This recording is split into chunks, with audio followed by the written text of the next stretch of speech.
profundidad sobre el trabajo de campo. Esto es en el sentido de qué tanto impacto tiene el hacer antropología en un lugar que no es nuestra cultura.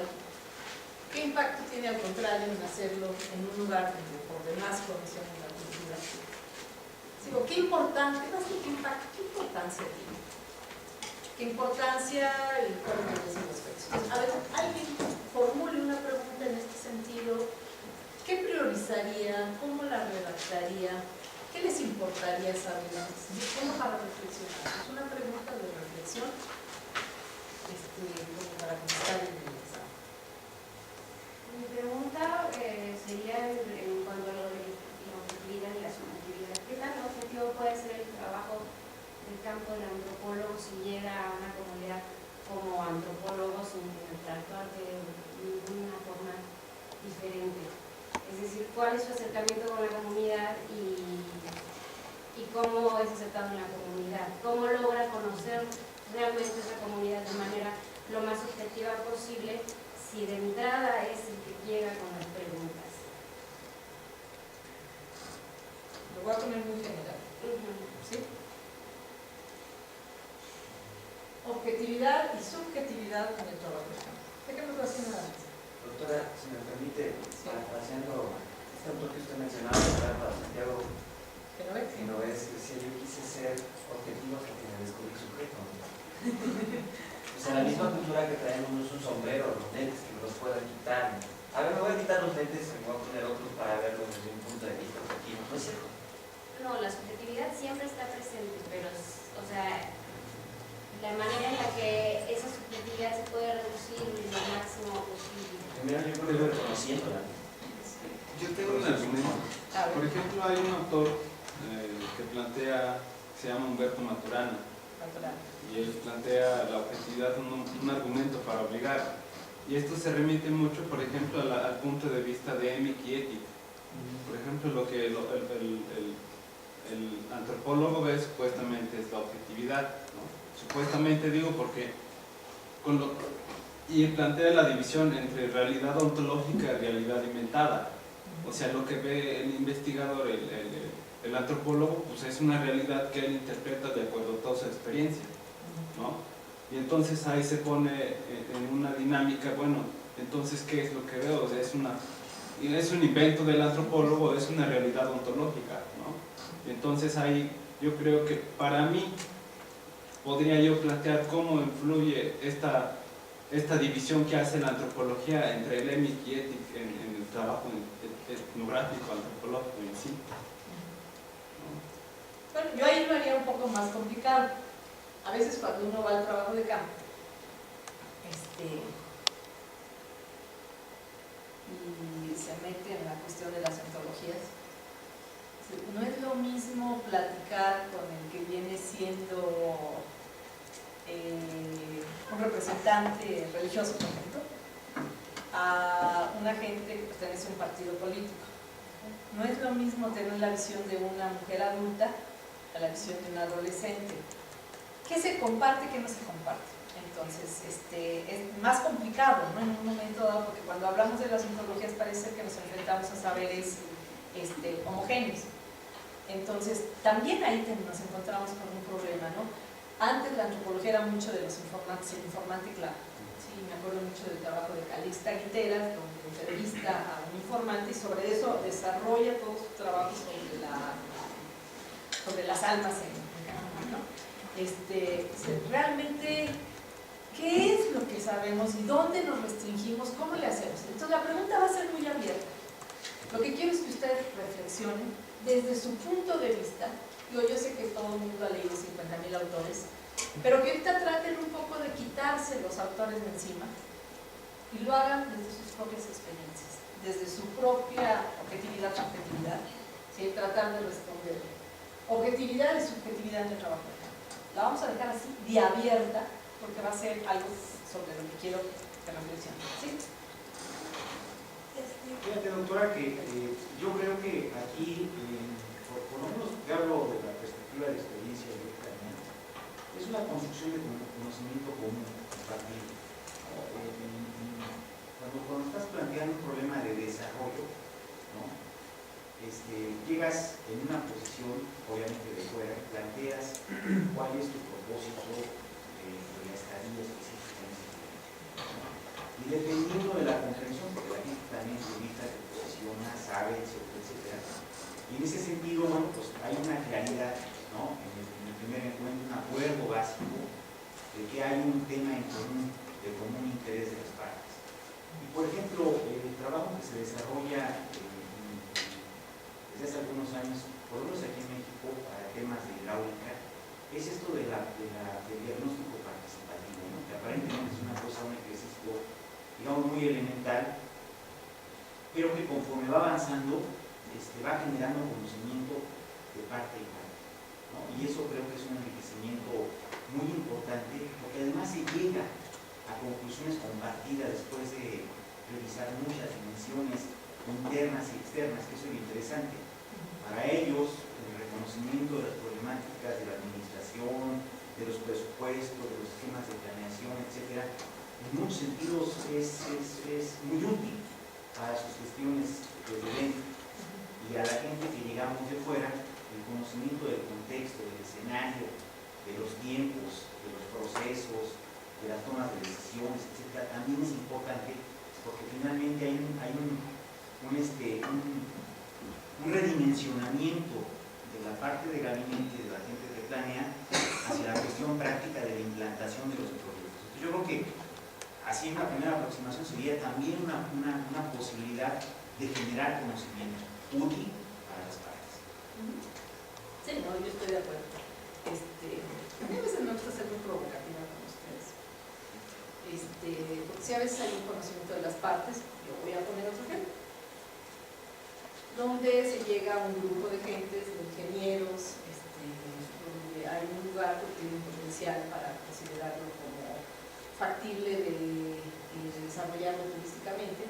Es un común acuerdo de todas las poblaciones si vamos a hacer un desarrollo turístico, ponemos cabañas, manejamos esto así, empezamos a ver el área de restaurantes, el área de los baños y todo, ¿no? Entonces es un proyecto sustentable para poder obtener recursos para la comunidad. Entonces hay como un acuerdo, todo el mundo está metido en el proyecto, funciona todo muy bien.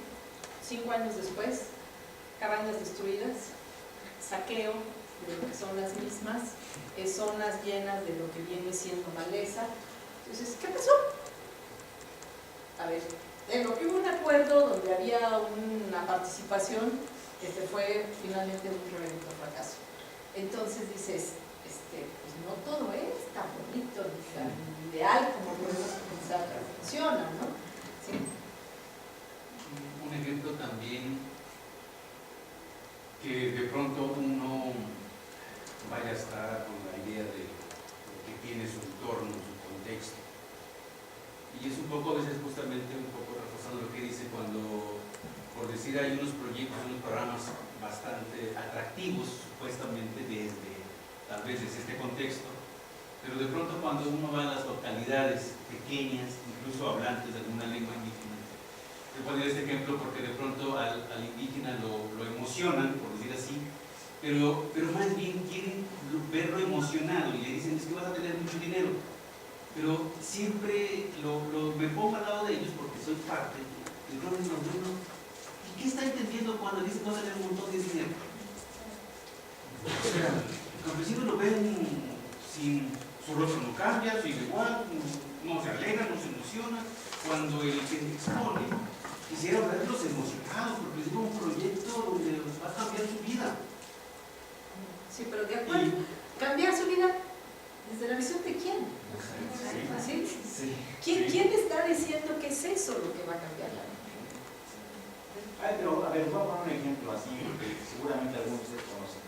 San Juan Pueblo Nuevo, un aprovechamiento muy importante que se tiene en Michoacán, como pocos en el país. De hecho, ha sido un ejemplo a nivel mundial, donde la comunidad ha organizado a altos niveles de sofisticación técnica, de planeación y el trabajo de la explotación de los bosques. De tal suerte que todas las comunidades que están incorporadas a este gran proyecto es de una comunidad, se llama una comunidad, ¿no? Tienen impresionante, unas oficinas con la gente de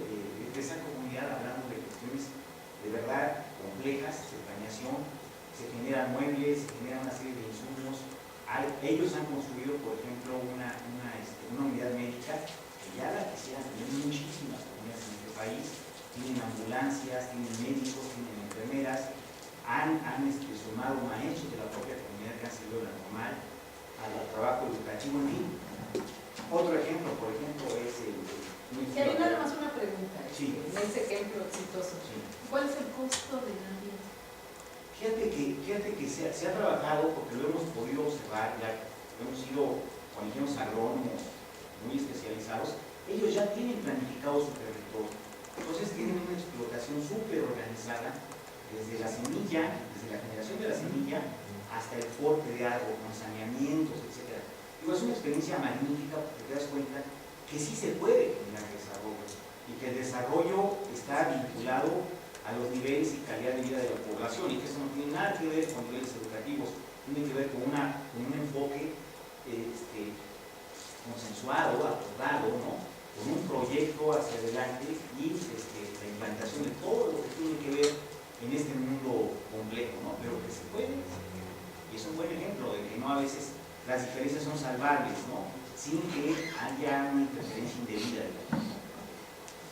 Justo en mi experiencia de trabajo en desarrollo social, lo que yo logré observar es que los proyectos más exitosos eran justamente los que tienen esta idea de acompañamiento.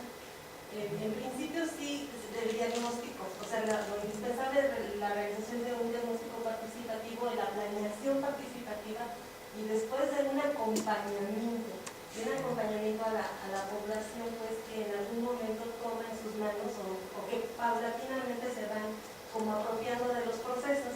Sin embargo, son poquísimos, porque las políticas públicas suelen tener visiones cortas, muy cortas. Planes excelentes. Y sobre todo en esta idea de la generación de metas, ¿no? Como mediciones, ¿no?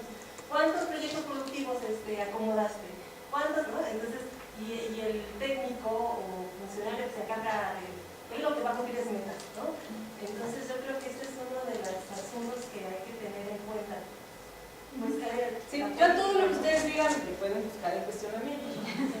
Puedo cuestionarme el desarrollo. ¿Qué es el desarrollo? En función de quién está buscando el desarrollo. O lo que tú dices, un acompañamiento del objetivo. Pero no, la pregunta no es para mí, la pregunta es para todos ustedes, ¿no? ¿Qué piensan de esto de subjetividad? Yo he tenido la oportunidad de acercarme también a sumirme en los procesos emergentes que están desarrollando las comunidades negras en México, en la costa sur de Oaxaca y en Guerrero. Y bueno, he estado trabajando con ellos porque la idea es implementar una serie de proyectos productivos. Pero ahí hemos tenido un problema. Cuando presentamos los proyectos a las instituciones públicas de México, nos dicen, no, es que en México los negros no existen. Y si existen, son una minoría. Entonces, ¿qué pasa? Hay un problema de visibilización y de cómo nombrar a esas poblaciones que entran en tensión con las políticas macro del país. Entonces, cuando no hay un reconocimiento y un nombre propio que se le asigne desde la institucionalidad, esas comunidades no tienen la posibilidad de poder desarrollar proyectos en función a su calidad de vida. Efectivamente, porque se necesitan recursos, se necesita material de trabajo, instituciones que nos estén apoyando. Y a mí me ha generado mucho impacto porque en términos de acercarme a ellos ha sido muy bonita la experiencia y también muy contradictoria, porque ellos, algunas personas dicen, es que no somos negros, somos indígenas. Y otras te dicen, no, somos mestizos. Entonces ves cómo esa contradicción de la propia historicidad de las comunidades también te afecta dentro del trabajo, porque ¿cómo los nombras? Cuando tú sabes que hay una huella histórica de la africanidad en México, que es visible en los instrumentos musicales, en las narrativas, en las historias, en los cuentos, pero que las propias comunidades aún no lo asumen, porque las identidades efectivamente es un proceso muy complejo de construcción, ¿no? Pero ellos no se asumen. Entonces, ¿cómo involucrarte en ese proceso? ¿Cómo nombrarlo, respetando las identidades que hemos construido históricamente? Hay una buena pregunta. ¿Cómo los nombras y cómo se autonombran? ¿Cómo reconocemos a alguien y decir yo me reconozco como indígena? Es indígena. ¿Sí? ¿Cómo lo autonombras? Pero mencionaste ahí algo que es un término muy de moda también, que me encanta oírlo por todas partes. Calidad de vida. En función de quién es la calidad de vida, es otra vez, ¿qué tratamos de saber? desarrollo, calidad de vida, una serie de conceptos que funcionan dentro de lógicas de determinadas sociedades y que queremos traspasarlas o trasladarlas a poblaciones donde pensamos que no hay calidad de vida, que no hay desarrollo. Entonces, como muchos de los conceptos que lo vamos a ver ahorita en las corrientes, esta idea de progreso sigue estando impactando lo que viene siendo nuestra idea de lo que debe regir hacia el otro, ¿no? Ya no me contesten nada, yo lo que quiero es que ustedes piensen en subjetividad y objetividad. Sí, era la última. Yo pensaba en la objetividad y subjetividad, no tanto del que va a ser el trabajo, sino las respuestas de ellos, porque yo trabajo, por ejemplo, la lengua, y llegan lingüistas y le quieren enseñar al hablante cómo se habla. Siempre que quieren llegar a aprender, quieren llegar a enseñarlo. Y así puede haber otras cosas, quienes los compadecen, quienes los rechazan. Entonces ya cuando uno se acerca, queriendo ser objetivo, las respuestas que reciben no son objetivas, porque ya están como a la defensiva por todo lo que hacen. Entonces, la última y ya lo vamos a Por ejemplo, en mi actividad actualmente como docente, yo llegué con toda esta carga teórica, con toda mi experiencia de investigador, ¿no? Y de repente empecé a hablar acerca de los inicios de la alimentación, en la licenciatura en nutrición. Bueno, no me ubiqué, porque estaba en una universidad privada. Entonces yo empiezo a hablar acerca de la capacidad de carga y Marvin Harris, y yo muy emocionado. Y de repente alza la mano una chica y me dice, maestro, ¿por qué está misógino? ¿Perdón? ¿Por qué está qué? Misógino. ¿Por qué está misógino? ¿No? ¿Por qué? Porque ¿cómo es posible que le dé tanta carga a la mujer? Espérate, yo no le doy la carga, o sea, ¿de qué me estás hablando? Entonces me di cuenta que primero que nada nunca había leído La compañera, ¿verdad? Pero ¿cómo va a leer si está en un ambiente en el cual está de moda ser ignorante? Perdón por lo que estoy diciendo, pero al fin y al cabo lo que me fui dando cuenta entre ellos fue eso, ¿no? De que estaba de moda pasar el fin de semana viendo la televisión, las novelas y demás, entre mis estudiantes, leer estaba malísimo. Entonces allí, el que estaba fuera de lugar era el maestro, ¿no? Esa fue una experiencia. La segunda experiencia fue llegar a una materia que se llama, bueno, doy esa materia en la noche, Sociología de la Salud, y de repente levanta la mano una estudiante de enfermería y me dice, maestro, es que yo opino que todas aquellas personas que no se vacunen deberían ser metidos a la cárcel. A ver, espérate, ¿por qué? Dice, porque están promoviendo las enfermedades y me echa todo un rollo biológico infeccioso. Le digo, oye, explícame por qué hay comunidades indígenas donde no hay un solo niño vacunado y no tiene COVID. Bueno, es que no. Pero ¿qué pasa? ¿En qué momento a ella se le dio la capacidad o este punto de vista de poderle decir a los demás cómo deben vivir? Que es lo que usted estaba mencionando la compañera, ¿no? O sea, ¿en qué momento nos volvemos dioses y podemos llegar a decirle a alguien, es que si tú no te vacunas no vas a tener jamás una calidad de vida como la que yo debo tener? Ese sentido etnocentrista que yo me atrevo a decir que todas las culturas las tienen, no solamente. Yo también voy a ser provocativa contigo, porque es ignorante la muchacha que...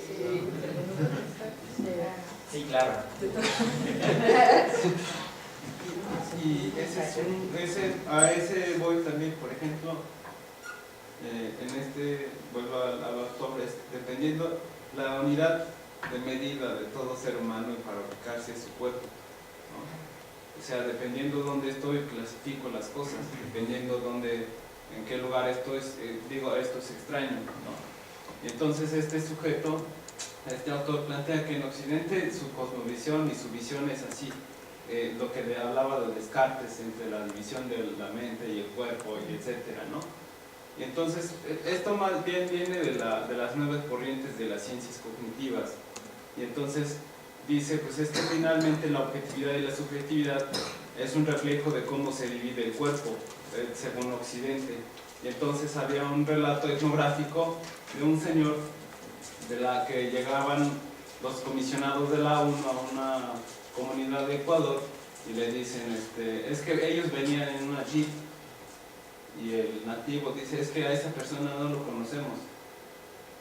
Y entonces no es porque pensaran que jeep era una persona, sino porque las cosas y las maneras de cómo organizan su experiencia y lo que ven sus ojos es distinto a cómo lo concibe Occidente. Entonces, Occidente, por ejemplo, disculpa por hacer esta división, pero es lo más pronto que puedo encontrar, clasifica, se divide de los monos y de los animales a nivel metafísico, ¿no? Y entonces el ser humano, o los mesoamericanos, los consideran como sus hermanos, es hermano y sobrino de los árboles, o sea, como si fuera biológico esa cuestión.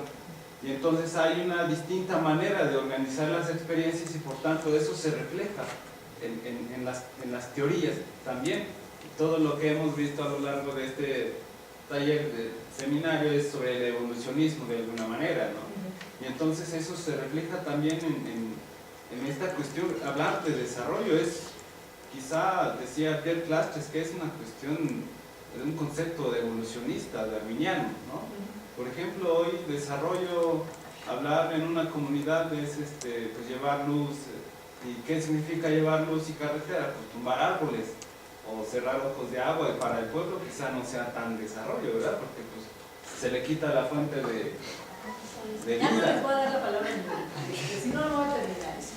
Mejor quiero que reflexionen y si nos da tiempo terminando, pues vamos a estar. Porque hay muchas cosas, todo lo que ustedes me digan, yo estoy en la afán de estar molestando. Sí, yo no creo en esa división Oriente-Occidente. ¿Sí? Para mí en esta sociedad globalizada ya todo está revuelto, ya no hay sociedades puras ni sociedades que se manejen en armonía con la naturaleza, ni sociedades que son destructivas. Es más, no hay buenos ni malos, somos sociedades de humanos y los humanos tenemos cualidades y defectos. Entonces yo parto de esa idea, ¿sí? Cualquier integrante de cualquier lugar es un ser humano, ¿sí? Y tenemos las virtudes y los defectos de cualquier ser humano. Entonces, como ya no les voy a dar la palabra, mejor sigo haciendo la reflexión respecto a objetividad y subjetividad, y ahí van a tener ustedes toda una serie de elementos para explayarse en lo que quieran.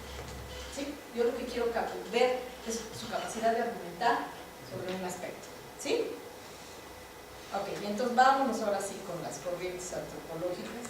Yo sé que está bien interesante esto, pero de modo como nada más les voy a dar una sesión, no puedo y la otra pues es preguntas de examen también, entonces si no nos seguiríamos, ¿qué? Si ya no me quedo una hora con ustedes. Bueno, seguimos con teorías antropológicas. Esto va a ser muy rápido, que tiene la finalidad de mostrarles pues un resumen muy apretado de cómo va surgiendo, cuando hablamos de teorías antropológicas. Parecería ser que la teoría antropológica se desarrolló con las mismas bases en todo el mundo, con los mismos presupuestos, con los mismos supuestos. Sin embargo, tenemos que bien podríamos hacer un mapa de las diferentes corrientes y cómo fueron concebiendo cada país, cada grupo de teóricos, lo que debería de ser la antropología, sobre todo repitiéndome la antropología social. Ahí no me voy a meter en lo que vienen siendo las otras especialidades. Sin embargo, un gran error de la antropología es pensar que la arqueología y la antropología física y la antropología social tenemos teorías distintas. En realidad, toda la antropología parte de las mismas corrientes y ha agarrado, ha abrevado de una o de otra manera de cada una de ellas para darle su particular enfoque, ¿no? Entonces, a veces es un error en los planes de estudios poner arqueología de esto, antropología del otro, cuando podríamos remitirnos a qué estudió para sobre eso hacer un análisis. Por ejemplo, no puedo hablar yo de antropología y estructura social, arqueología y estructuras sociales, cuando el tema que enfoco yo tengo que ser las estructuras sociales, ¿sí? Sin darle el nombre de antropología o de arqueología o de antropología física. Entonces, en este sentido, si bien me voy a remitir más autores más destacados en la antropología social, eso no quiere decir que ustedes en las otras especialidades encuentren que muchos de los fundamentos están precisamente en ese plan. Okay. Entonces, si hacemos un mapa de las teorías antropológicas, por principio tenemos que ubicar que el desarrollo capitalista es lo que permite precisamente el surgimiento de las teorías. Y si lo vemos así en términos pues marcados, Europa y Estados Unidos se caracterizan por el evolucionismo. Alemania y Estados Unidos son la cuna de donde surge el particularismo histórico y el relativismo cultural. En Inglaterra se desarrolla el funcionalismo y el estructural funcionalismo, y en Francia el estructuralismo. Esta es una idea. ¿Por qué en Estados Unidos encontramos el particularismo histórico y el relativismo cultural? ¿Por qué esta relación con Alemania? Por algo muy sencillo y que tenemos que verlo en todo esto. Otra vez, si volvemos a hablar de los viajes y de cómo las personas se mueven y de los motivos que impulsan a las gentes a moverse, pues no podemos entender el particularismo histórico en Estados Unidos sin pensar en una figura, Franz Boas.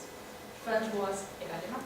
Entonces, todo lo que él, dentro de la tradición que se forma, finalmente por cuestiones de conflictos en Alemania, él emigra hacia Estados Unidos, cuestiones políticas, y en Estados Unidos desarrolla toda su teoría. ¿Sí? Entonces, esto es un poco también volviendo a ver estas grandes figuras ubicadas dentro de contextos, dentro de procesos históricos.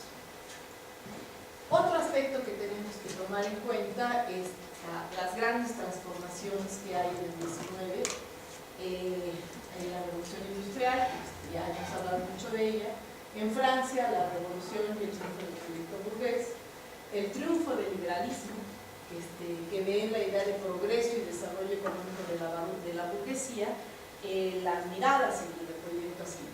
Y sobre todo ya en el ámbito de lo que viene siendo el desarrollo teórico, la gran teoría social que es el positivismo. Entonces, estos tres aspectos son importantísimos para poder entender este surgimiento de lo que viene siendo ya la visión científica para explicar este funcionamiento de las sociedades. Entonces, tenemos que ver qué es lo que pasa en algunas partes, sobre todo en Europa. Bueno, hay restos de una nobleza, pero la burguesía se va posicionando con lo que vienen siendo sus ideas de orden y progreso, ciencia y técnica. ¿Sí? Entonces, esto es lo que está guiando siglo XIX. Si le suena familiar el discurso, pues es de la coincidencia. ¿Sí? Orden y progreso, ciencia y técnica. Eso es lo que va a estar guiando el desarrollo de lo que viene siendo la sociedad. El proletariado, obviamente, cuando todo esto va surgiendo, pues es un peligro, ¿no? Es un peligro porque pues está en función de tendencias ahí que están cuestionando esta idea de progreso, la justicia. Tenemos una serie de aspectos que ya también habíamos visto un poco en las otras épocas, donde son puntos que podemos destacar en el sentido de cómo no podemos explicar el desarrollo de las disciplinas antropológicas, de la ciencia antropológica, sin considerar estos contextos y esto que viene siendo una especie de sistema donde todo está conectado, todo está permitiendo el avance, todo está permitiendo que vayan surgiendo diferentes planteamientos. Uno son los inventos que siguen existiendo, los métodos para producir acero, el aumento y el impacto de la productividad, el desarrollo bancario, los sistemas de crédito. Pues si antes habíamos visto en la unidad respecto al metro, en la abolición de la esclavitud, ahora estos son nuevos impactos que se tienen sobre lo que es la ciencia y que permiten precisamente pensar en un ordenamiento racional de la sociedad, ¿no? Obviamente enfocado en estos dos aspectos. Este ordenamiento racional de la sociedad está enfocado, por principio, al desarrollo del sistema productivo y por otro, formas de organización social asociado a este desarrollo de lo que viene siendo el sistema social productivo. Y en función de esto, y como la idea es el progreso, pues ¿quiénes son las poblaciones que son el ejemplo para ver cómo se puede llegar hacia lo que es la culminación de la idea de la sociedad? Pues obviamente que Inglaterra, Francia, tal vez no tanto, pero Inglaterra es un modelo ideal para ver cómo las sociedades pueden alcanzar lo que es la cumbre de la evolución humana, ¿no? El progreso. Y sobre eso se empieza a ver que, bueno, que hay sociedades que podrían considerarse que están en un estado de salvajismo, que hay otras que podrían considerarse que están en barbarie y la gran civilización que viene siendo el progreso. ¿Qué es lo que va guiando esta evolución? Pues la forma en que se producen estos bienes materiales. ¿Y cómo se producen estos bienes materiales aquí en la civilización? Pues todo en función de lo que viene siendo esta gran revolución industrial, ¿no? Y lo que no existe hoy. Entonces, la revolución de bienes materiales es uno de los ejes que conduce a hablar de lo que viene siendo esta evolución. El positivismo, por su parte, pues es la primera teoría la primera teoría, el primer intento sistemático por presentar una teoría completa, esto es importante destacar, y comprensiva de la naturaleza de la sociedad, y buscar cómo es la sociedad, ¿sí? Cómo es, cómo podemos analizarla, cómo ha sido su evolución, pero desde una visión científica, ya no con los argumentos de la